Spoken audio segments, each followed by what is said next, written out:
All right, Shalom. Want to begin this lesson by giving all praise, honor, and glory to Yahweh Bashim Yahweh Shah, Wahab Rakah Kodash, which in the ancient Hebrew tongue would be the correct names of the Heavenly Father, His only begotten Son, and the Holy Spirit. Yahweh being the true name of the one you people out there refer to as God, and His beloved Son, whom the world ignorantly knows as Jesus Christ, would be Yahweh Shah.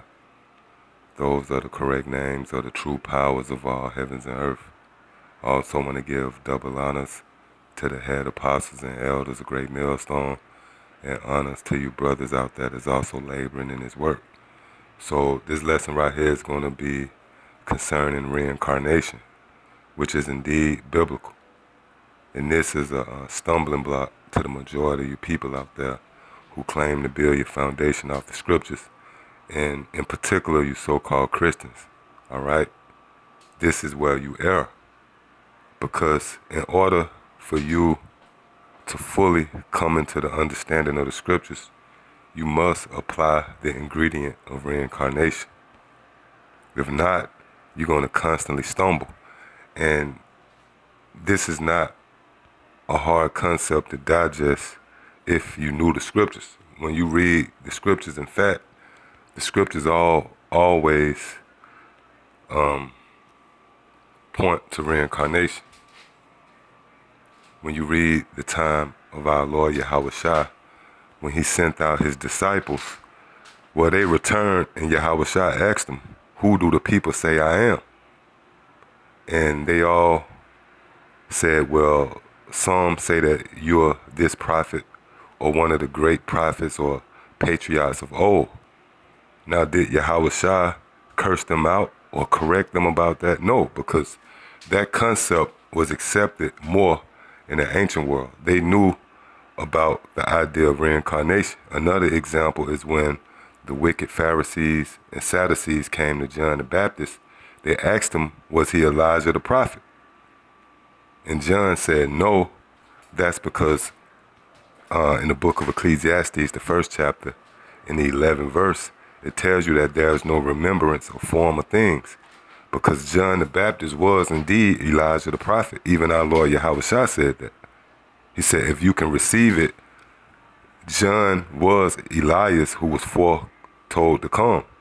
You see? So this idea of reincarnation is basically a stumbling block.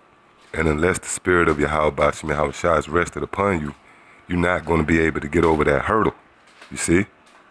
And if you are aware of, the attacks that's coming from these Christians, these so-called Christians. You had this guy, T.D. Jakes, to address the Israelites. He didn't really call us by name, but you knew the overtone of his message. Well, this is all an attempt, a feeble attempt, I might add, to try to silence this truth from coming out. You got this guy, Vocab Malone.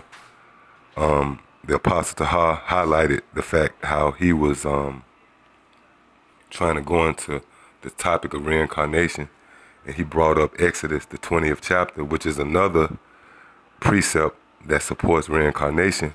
But this guy, he pretty much mangled that scripture. He broke it down completely wrong, you see? Now, before I really get into this lesson, which, by the way, I didn't really prepare nothing. I'm just moving in the spirit because there's so many scriptures you can just go to support reincarnation. So I really have nothing prepared. I'm going to roll in the spirit, and we're going to go through some precepts through the spirit and power of Yahweh Bashim Yahweh Shah. But before we go into it, the image you see in front of you is pretty much a vivid illustration of how the Lord worked. And if you're spiritual, you will see that this in itself supports the idea of reincarnation. Now, on one side of the screen, you see this one tree. It has life. You see the leaves budding forth, all right? And opposed to the other side, where it's pretty much dead. And it's all set up in the spirit. That's why you have a phrase, the dead of winter. Because pretty much in the wintertime, certain flowers and trees, they die. But that same plant or branch or tree actually comes back to life in the spring, which that's another stumbling block for you people. You believe that the beginning of the year is in January. No, the beginning of the year starts in the spring, and that's where you see the bees, certain insects come out, trees begin to bud forth, all right, flowers and plants begin to blossom, because that's the seasons in its perfection. You know, once the seasons has ran its full course and that circle of life comes back round, that's nothing more than a form of reincarnation right there, man. So again, the same tree, and you people, you can go outside and you see certain trees, they begin to die in the winter, but that same tree comes back to life, you know, in the springtime. And that's reincarnation. That's why the scriptures tell you to consider the works of Yahweh Shem Yahushua, because the Lord give you tangible things that you can consider and examine, and you can filter it or bring a more spiritual meaning to it. So that in itself shows you how the Lord works. That shows you that the Lord deals with reincarnation. So again, you so-called Christians and those of you who come up against this idea, that's because you don't understand the scriptures. Matter of fact, let me start off with a quick precept before we get into this. Psalms, the 69th chapter, in the 22nd verse, it says, let their table become a snare before them. Yeah, and that table is symbolic to the Bible. And this book has become a snare, all right? You stumble at the words in this book. That's why you have a lot of people out there who just dismiss the Bible altogether. You know, they like to say, well, the Bible contradicts itself. You know, you got these guys like Brother Polite, the Black Consciousness Group, these so-called comedic people, and even these atheists. They dismiss the Bible altogether. Why? Because it's a snare unto them, okay?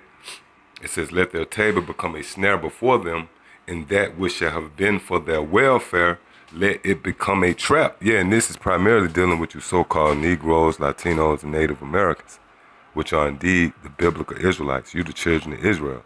Well, this book was meant to be for your welfare, but now it has become a trap unto you. See? Verse 23, let their eyes be darkened, that they see not, and make their loins continually to shake. Yes, so your eyes have been darkened concerning the Bible, and in this case, the idea of reincarnation, all right? So from now, I want to go to the book of Ecclesiastes, the first chapter, and starting at the 9th verse. It say, the thing that have been, it is that which shall be, and that which is done is that which shall be done. Yes, so this is reincarnation. Everything is pretty much regenerated. It recycles itself. Okay? The thing that have been, that's speaking about in a past tense. All right? Your past life. The thing that have been. It is that which shall be. That's why you have what a lot of these scientists coined as, what's the word? Deja vu. Which these scientists, they baffled at that. They really can't break that down. That's a mystery unto them. And the only conclusion they can come up with is, hey, you had to have a past experience, a past life. All right? Verse 10 is there, matter of fact, read this again. The thing that have been, it is that which shall be, and that which is done is that which shall be done, and there is no new thing under the sun. See? Is there anything, verse 10, is there anything whereof it may be said, see, this is new? Right, and you have the phrase newborn baby, where you people, you coined a baby that's born as being new.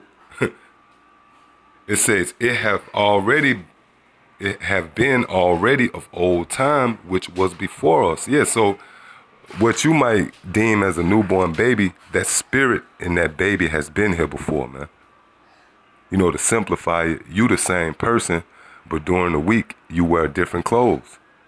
You know, Monday you wear an outfit, Tuesday, Wednesday, and so on and so forth. Well, that's the same with the spirit. The spirit is the same spirit, but it comes back in a new body. It's like having on new clothes, see? So you can't point to a newborn baby and say this is new, because it have already been of old.